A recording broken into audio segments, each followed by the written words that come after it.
Good afternoon, this is Jeff with Sewer Tech Northwest. We're at 4030 Southwest 91st Avenue. Here to the left of the front door, 4-inch cast iron cleanout. It sits in the dirt spot right between the front doorway and the first foundation vent. We're going to check the overall condition and serviceability of the sanitary sewer line. We have water running here in just a second.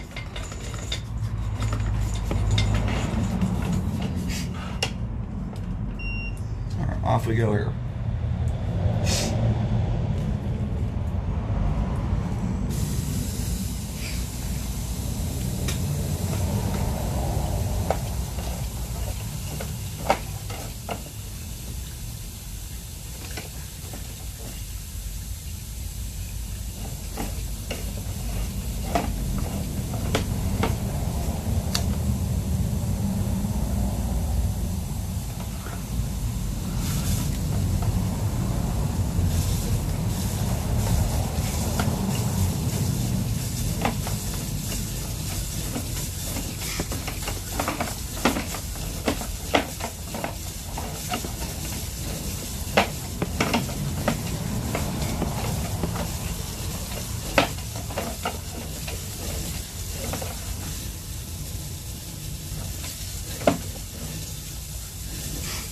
Transitioning here to concrete pipe.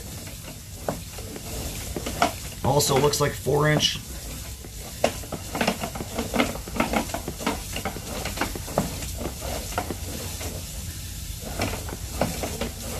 Camera's upside down right now.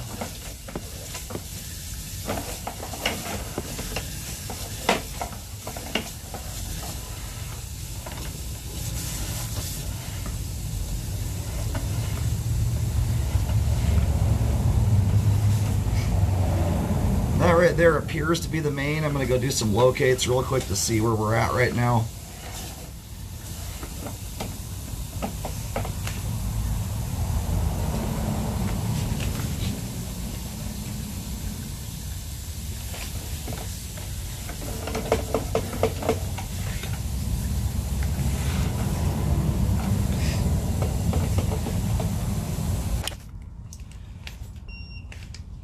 Alright, located the camera head successfully. Line terminates on Southwest 91st. A little bit downhill from the driveway. That's as you stand facing this house from the road.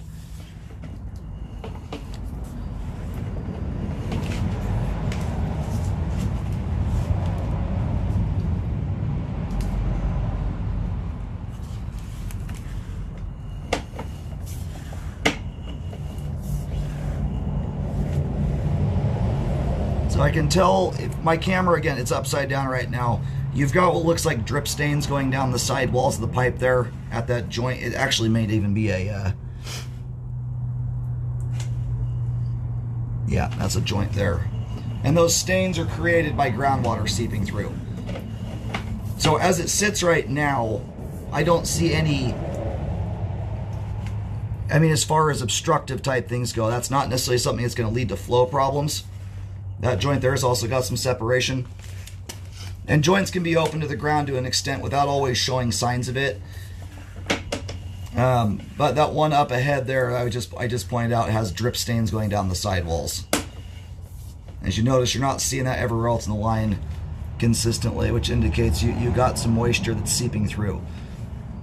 That joint right there is also semi-separated. It's always also dropped.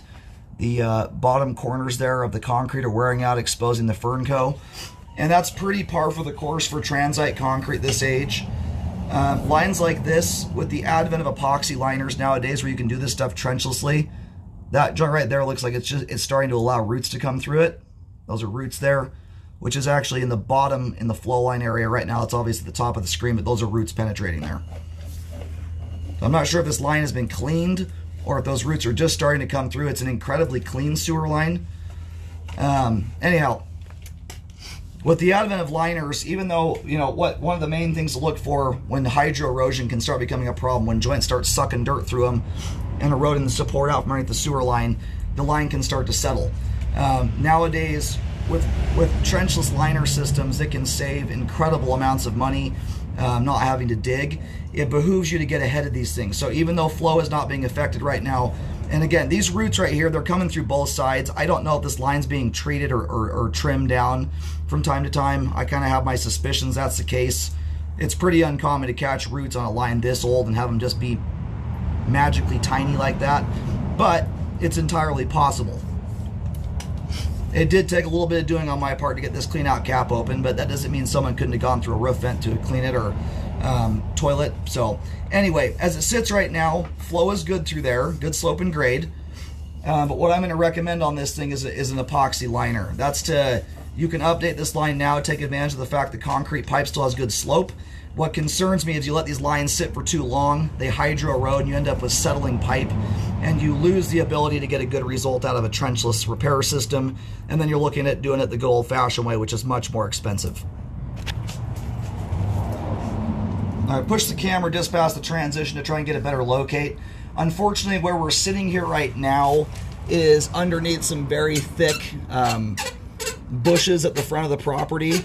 The line ends up, if you're facing the front of the house from the road, the line ends up crossing under the driveway. And right here, we're out from underneath the driveway. Just to the right of it, probably about 5 feet or so to the right of the driveway, about where the right-of-way area would be. So I can't locate there. I shot some green paint up underneath the bushes. If you get by the driveway edge and look underneath the bushes there, you'll see some green paint. That's approximately where that transition joint is at. All right, I pulled back to this point here to get a depth. The line does not tank off, so it should be a pretty accurate depth. About 5 foot 1 inches deep there, just before going under the bushes. You'll see a green 5 foot paint marking on the ground there with an arrow pointing into the bushes. And then I put a marking in the roadway. I'm doing that dodging between traffic. So the locate should be fairly on. I just didn't have enough time to sit out there and get a nice accurate depth. But if you do this in the manner I'm suggesting, that depth shouldn't matter, not unless something goes awry during the install process.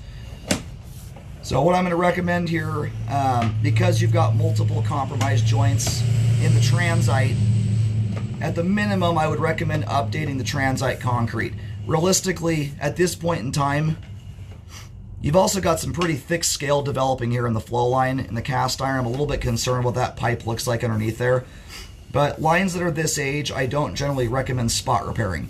It's kind of an all or nothing deal for me. And especially if you go the liner route, it's more and more cost effective the more footage that you go, because there's the same setup fee whether you're doing 5 feet of pipe or 100 feet.